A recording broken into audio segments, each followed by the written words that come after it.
Good morning, afternoon, or evening, and welcome to the first episode in my new series covering the fundamentals of Zero AD.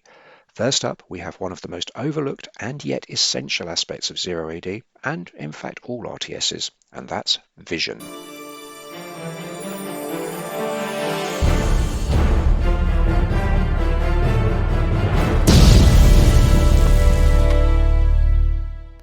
So this series is all about the most fundamental aspects of Zero AD. Now, you may interpret this as being a bit basic, but you would be wrong to do that. While the principles are aimed at the very core of Zero AD, they apply to all levels of the game. So, unless you're in the top 3 or 4 players in the world, there's more than likely something you can learn from this series. And if you're new to the game, or if you're indeed new to RTSs in general, then you definitely will have plenty to gain from the series. So, why don't we crack on and get into it? So the first question is, what does vision really mean in this context? Well, the game includes what is called fog of war, and that means you can only see on the screen what is happening on the map in the vision range of either your units or your buildings. This means that you can explore a section of map, but you can then go back with units 10 minutes later and easily find that all the trees are gone and there are a plethora of new buildings erected and units that have spawned.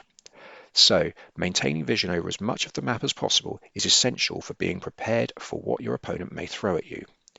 It also allows you to establish any weaknesses they have that you can exploit later in the game. So, what are these and when do they come into play? We'll begin with the opening, and in the opening part of the game, it is simultaneously the most critical and also the most difficult time to maintain vision. Now, this is for a number of reasons. Firstly, you have fewer units, and your priority is to use those to collect resources to grow your population.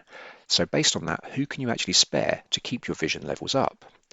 You also have smaller territory and a smaller number of buildings that will provide vision than at any other point in the game. So maintaining vision effectively is an essential, but it's also a grueling task. So to make this a bit more simple, what should you be looking out for and how should you go about it? Now, first up, your opponent's berries. Now, these are the quickest form of food to gather that doesn't involve hunting. So, these should be something that your opponent will be looking to collect to boom their population. So, knowing where these are is a useful indicator of where you may find some easy kills. So, scouting the outskirts of your enemy's territory, looking for additional berries or fruit trees is a sensible move. The best way to do this is to use your cavalrymen. While you're looking for berries, it's also worth seeing if there are a lot of hunting animals near your enemy's territory. If there are, then it's a good sign that you're going to face an early cavalry rush, as this supply of food will mean it is well worth your opponent's time to train cavalry ahead of infantry. On top of this, if you happen to see a stables or groups of cavalry, then you are definitely going to be facing the rush shortly. So get prepared with anti-cavalry soldiers such as pikemen or spearmen and support those with range infantry if you can. That way you'll be ready to repel the attack. Next up, we have to know where your enemy's most generous woodlines are, as this will allow you to predict where they'll be collecting resources from. Early on in the game, the majority of the resource collectors will be female villagers, so being able to predict where they'll be collecting wood from at a point in the game where they have fewer soldiers to defend them is a fantastic way to grab some cheap kills. And the final thing you'll need to know at this early stage is just to take into account simply knowledge of the map in general. Where are the metal and stone deposits that you'll later need to control?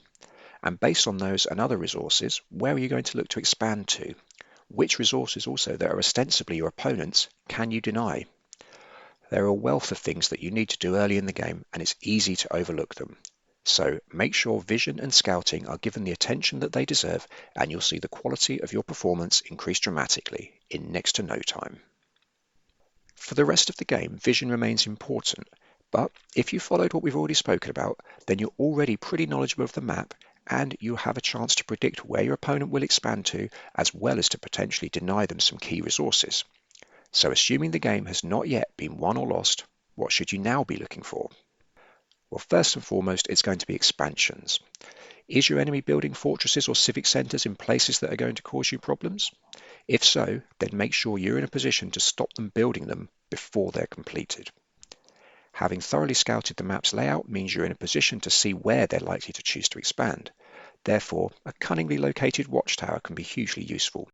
Your opponent is likely to try and take out the watchtower prior to building their expansion, and that gives you advance warning of the location of the new civic centre.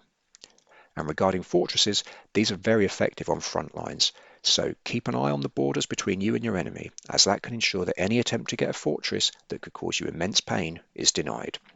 So in short, as always, be vigilant. The next thing you'll be looking for is whereabouts is their army located? Basically, where are the soldiers? What's their army's makeup? Will you be facing massed cavalry, massed archers, massed slingers? Keeping an eye on what they're up to and where their soldiers are can reveal weaknesses that you can exploit, as well as allow you to predict where they plan to launch major offensives. Ways that you can keep an eye on this include building towers near the front line and also using mobile units with good vision range to patrol near the edge of your opponent's territory. And finally, one of the most infuriating things to face is a sneaky ram or elephant attack, where they come round the back of your base and destroy your civic centre unopposed while you're simply not paying attention. So putting towers near your borders towards the back side of your map can help avoid this fate. Also, more mundanely, simply making sure you pay attention to the minimap is critical. It's very easy when the battle sound is ringing out due to fights in the centre of the map to become blind to what's happening elsewhere. So make sure that you make it a habit to look for little blobs of your opponent's colour near your base, as failing to do so can be disastrous. And that was episode 1 of the Zero AD Fundamentals series. I hope you enjoyed it, and more of this series will be coming soon. So please subscribe, like, do all those sorts of things, and for a week or so, obrigado e adeus.